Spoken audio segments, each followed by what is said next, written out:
Now my problem is a plasma oscillation in plasma. Plasma oscillation पढ़ना है, plasma oscillation.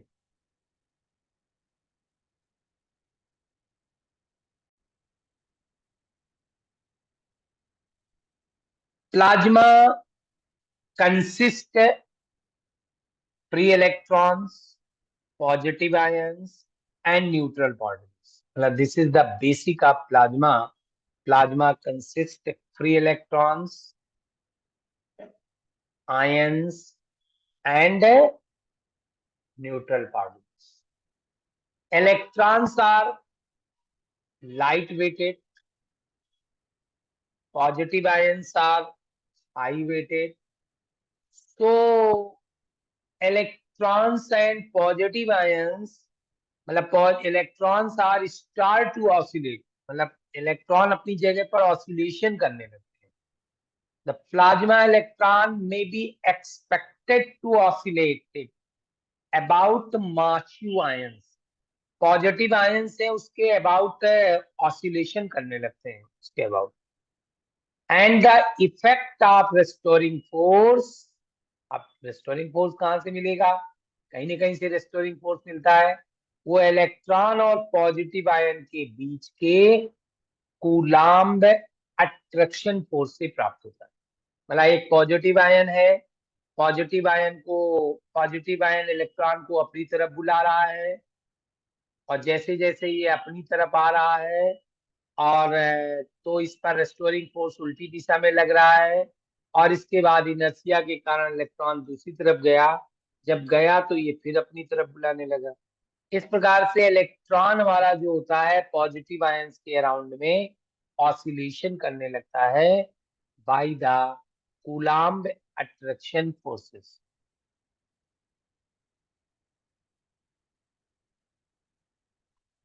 ये मैंने दिखाया है कि पॉजिटिव आयंस हैं और इलेक्ट्रॉन अपनी जगह से डिस्प्लेस हो गए हैं।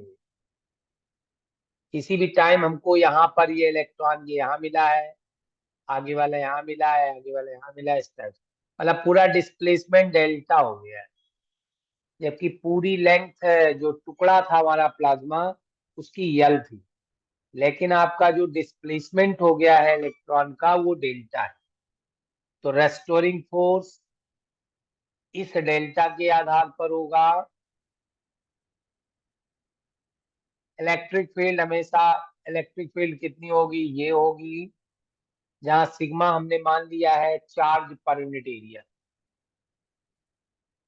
तो अगर इलेक्ट्रिक फील्ड ये होगी तो फोर्स कितना हो जाएगा इलेक्ट्रॉन पर? या physical to E E, charge E.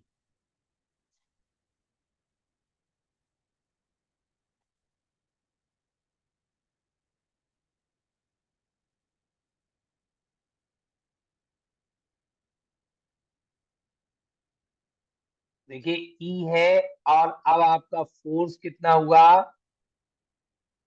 N E delta.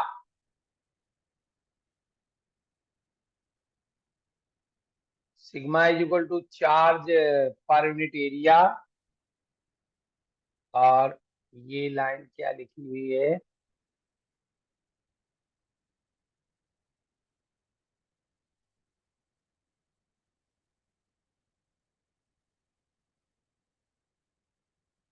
Sigma पान एप्सिलॉन नॉट हो गया, फोर्स हो जाएगा स्मॉल ई इंटू ई। ये लिखा हुआ है ये। अब ये जो हमारा, हमारे हिसाब से तो एक इलेक्ट्रॉन पर अगर फोर्स निकालते तो इतना था हमारा, लेकिन यहाँ एक इलेक्ट्रॉन पर फोर्स नहीं निकालना है। उस एल लेंथ में टोटल कितने होंगे जाकर के एल लेंथ में?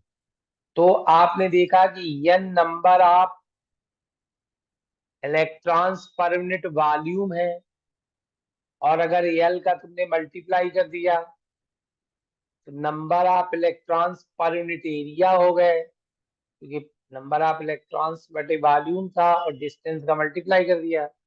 तो number of electrons per unit area हो गया।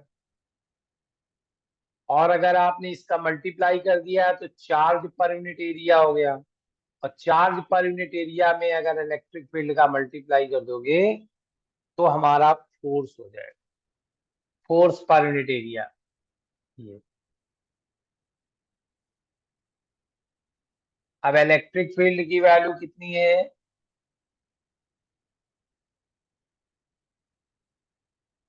सिग्मा अपान एप्सिलॉन नॉट, और सिग्मा की वैल्यू इतनी है। चार्ज पर यूनिट एरिया, इसकी वैल्यू है आपकी ये। चार्ज देखिए एन है, चार्ज नंबर बटे वॉल्यूम, एन नंबर अपान वॉल्यूम, एन है नंबर अपान वॉल्यूम। और जितना डिस्प्लेस हुआ है उसका डिस्टेंस का अगर मल्टीप्लाई कर दें तो नंबर बटे एरिया हो गया, नंबर पर यूनिट एरिया। और इलेक्ट्रॉनिक चार्ज का मल्टीप्लाई कर दें तो चार्ज पर यूनिट एरिया। तो चार्ज पर यूनिट एरिया कितना हो जाएगा? एन ई डेल्टा, चार्ज पर यूनिट एरिया। तो चार्ज पर यूनिट एरिया की वैल्यू क्या है? N E delta upon epsilon naught. तो ये इलेक्ट्रिक फील्ड की वैल्यू पुट कर दीजिए।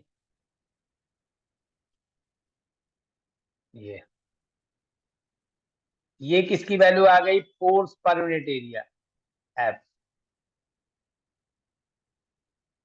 Force per unit area. अब आपका न्यूटन के नियम से force is equal to mass into acceleration होता है। Force is equal to mass into acceleration होता है। तो मास पर यूनिट एरिया चाहिए इक्वल टू, तो एम हो गया एक पार्टिकल का मास, और ये हो गया number of free electrons per unit area.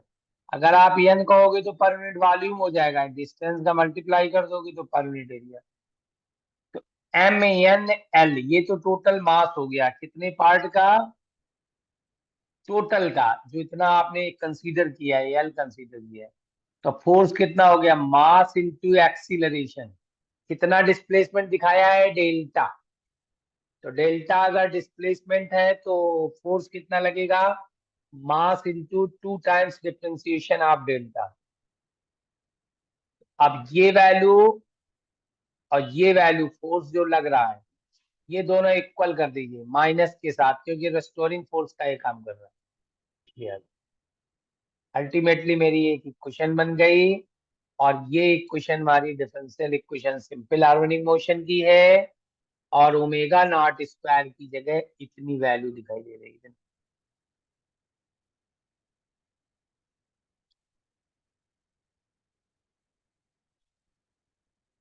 ये, इससे हमारी फ्रीक्वेंसी निकल आई।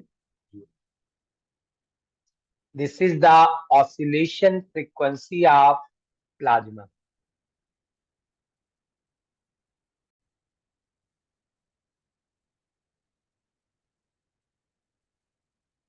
तो हमारा क्वेश्चन है, calculate the plasma frequency and maximum penetration depth for a plasma density 10 to the power 18 electrons per meter cube. Now use the formula omega p is equal to under root n e square upon m epsilon naught. ये आ जाएगा are plasma frequency, this फार्मूले का use कर लीजिए तो निकल आएगी। और स्पिन डेप्थ हमारा जो डेल्टा होती है वो सी अपान ओमेगा पी है, और इस प्रकार से स्पिन डेप्थ भी निकल आएगी। This is a complete explanation of plasma oscillation and their related problem.